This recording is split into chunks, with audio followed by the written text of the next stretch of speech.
मित्रों, मैं कन्नौज के जनपद होने के बाद मेरा जो दूसरा दिन बीता उस पर मैं कुछ अपनी बातें साझा कर रहा हूँ। आशा है आपको पसंद आएगी। आगे देखिए, मैं समापन संभाग में वर्णन कर रहा हूँ। विश्व के प्रसिद्ध अर्थशास्त्री और नोबेल पुरस्कार विजेता अमर्त्य सेन ने भारतीय पृष्ठभूमि पर अध्ययन करके ही यह सुझाव दिया कि स्वास्थ्य और शिक्षा पर विशेष ध्यान देना चाहिए। कन्नौज नगर जैसा क्षेत्र भी स्वास्थ्य शिक्षा में अभी भी बहुत पिछड़ा हुआ है। यहाँ स्वास्थ्य सुविधाओं के नाम पर एक ही सरकारी अस्पताल विनोद चिकित्सालय है, जिसके लिए कहा जा सकता है कि मरना हो तो विनोद चिकित्सालय में अवश्य भर्ती होइए। सरकारी उपेक्षाओं का यह अस्पताल पूर्णतः शिकार है। यहाँ के नागरिक आंदोलन करते करते थक चुके हैं, पर सरकारी तंत्र जैसा 20 साल पहले था वैसा आज भी है।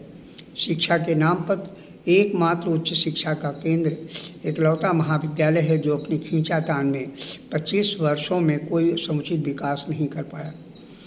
2 विषयों में पोस्ट ग्रेजुएट की पढ़ाई हो रही है।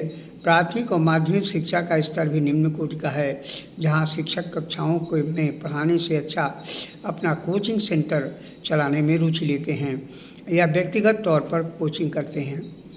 मध्यम वर्ग तथा निर्बल वर्ग के विद्यार्थियों को न हिंदी का समुचित ज्ञान हो पाता है, न अंग्रेजी का। प्रतियोगिता के नाम पर आज भी नगर शून्य है। डॉक्टर, इंजीनियर बनने या पीसीएस या आईएएस की तैयारी करने के लिए उसे नगर त्यागना ही उचित जान पड़ता है। बड़े घरों के लड़कों के लिए बीए की डिग्री ही काफ़ी है। कहावत नगर को चरितार्थ करती है, पढ़ें फारसी बेचें तेल, ये देखो कुदरत का खेल। कन्नौज के गट्टे बहुत मुलायम में मीठे होते हैं, उसी में शहर की मिठास अभी भी बाकी है, पर जो प्रसिद्धि बहुत पहले थी वो आज नहीं रही। पश्चिमी सभ्यता के विकास में ये गट्टा कुलाचे भरने लगा है। कन्नौज जनपद के प्रथम जिलाधिकारी भी इसी गट्टे की तरह लोगों को मीठे लगे और उनकी लोचदार प्रणाली ने सबको प्रभावित किया।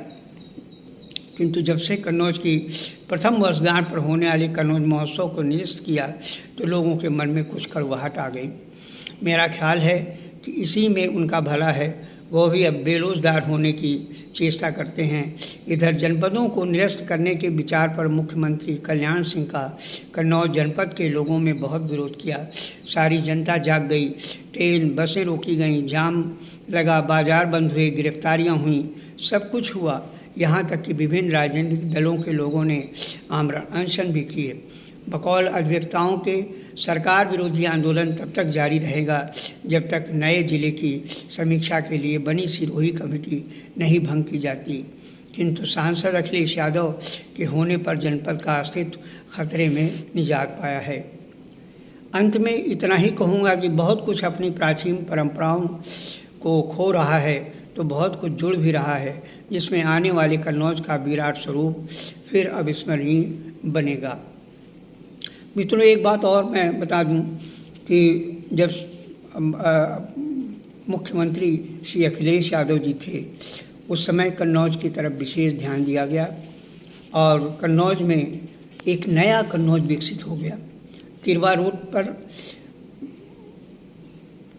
पूरा नया कन्नौज विकसित हुआ और नसरापुर जैसी जगह गांव के रूप को तोड़कर शहर का रूप धारण कर लिया और तिरवा से कन्नौज से तिरवा की 2 रोडें आपस में आने जाने वाली बनाई गई।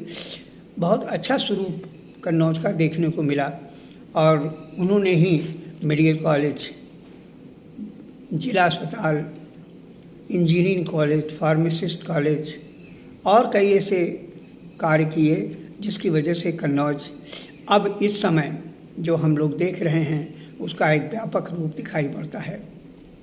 मैं आशा करता हूँ कि आने वाले समय में हमारी सरकार कन्नौज की तरफ विशेष ध्यान देगी। नहीं भी देगी तो कन्नौज जैसे चलता रहा आज भी चलता रहेगा, लेकिन इस सरकार से, जो वर्तमान में सरकार है, इससे आशा की जाती है कि आगे आने वाले भविष्य में कन्नौज का स्वरूप विकसित अवश्य होगा।